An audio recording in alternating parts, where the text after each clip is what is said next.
नमस्कार दोस्तों। तो आज हम जानने वाले हैं बिहार के गया में क्यों नहीं उगता है तुलसी का एक भी पौधा। क्यों ब्राह्मण कभी संतुष्ट नहीं होता। क्यों फल्गु नदी सिर्फ नाम की ही नदी है। क्यों कौवा हमेशा लड़ झगड़ कर ही खाता है।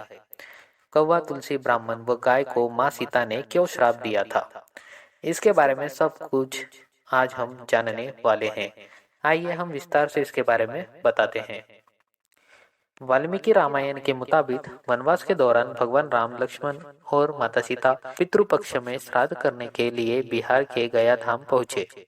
वहां ब्राह्मण ने भगवान श्री राम और लक्ष्मण को श्राद्ध कर्म के लिए आवश्यक सामग्री जुटाने के लिए कहा। इस पर भगवान राम व लक्ष्मण नगर की ओर सामान लाने के लिए निकल पड़े। ब्राह्मण देव ने माता सीता से आग्रह किया कि पिंडदान का समय निकलता जा रहा है। यह सुनकर माता सीता की व्यग्रता बढ़ती जा रही थी, क्योंकि श्री राम और लक्ष्मण अभी लौटे नहीं थे। इसी दौरान दशरथ जी की आत्मा ने उन्हें आभास कराया कि पिंडदान का वक्त बीता जा रहा है। यह जानकर माता सीता असमंजस में पड़ गई। तब माता सीता ने समय के महत्व को समझते हुए यह निर्णय लिया कि वह स्वयं अपने ससुर राजा दशरथ का पिंडदान करेंगी। उन्होंने फल्गु नदी के साथ साथ वटवृक्ष, कौवा, तुलसी, ब्राह्मण व गाय को साक्षी मानकर स्वर्गीय राजा दशरथ का पिंडदान विधि विधान के साथ किया। इस क्रिया के उपरांत जैसे ही उन्होंने हाथ जोड़कर प्रार्थना की तो राजा दशरथ ने माता सीता का पिंडदान स्वीकार कर लिया। माता सीता इस बात से प्रफुल्लित हुई कि उनकी पूजा दशरथ जी ने स्वीकार कर ली है। इसके बाद उनके मन में संशय भी हुआ कि प्रभु श्री राम इस बात को नहीं मानेंगे, क्योंकि पिंडदान पुत्र के बिना नहीं हो सकता है। थोड़ी देर बाद भगवान राम और लक्ष्मण सामग्री लेकर आए और पिंडदान के विषय में पूछा। तब माता सीता ने कहा कि समय निकल जाने के कारण उन्होंने स्वयं पिंडदान कर दिया। प्रभु राम को इस बात का विश्वास नहीं हो रहा था कि बिना पुत्र और बिना सामग्री के पिंडदान कैसे संपन्न हो सकता है और स्वीकार हो सकता है। इसके बाद माता सीता ने कहा कि वहां उपस्थित फल्गु नदी, तुलसी, कौवा, गाय, वटवृक्ष और ब्राह्मण श्राद्ध कर्म की गवाही दे सकते हैं।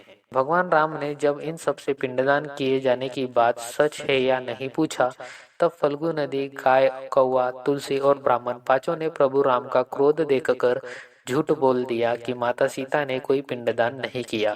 वटवृक्ष ने सत्य कहा कि माता सीता ने सबको साक्षी मानकर विधि पूर्वक राजा दशरथ का पिंडदान किया है। पांचों साक्षी के झूठ बोलने पर माता सीता ने क्रोधित होकर उन्हें आजीवन श्राप दे दिया। फल्गु नदी को श्राप दिया कि वह सिर्फ नाम की ही नदी रहेगी, उसमें पानी नहीं रहेगा।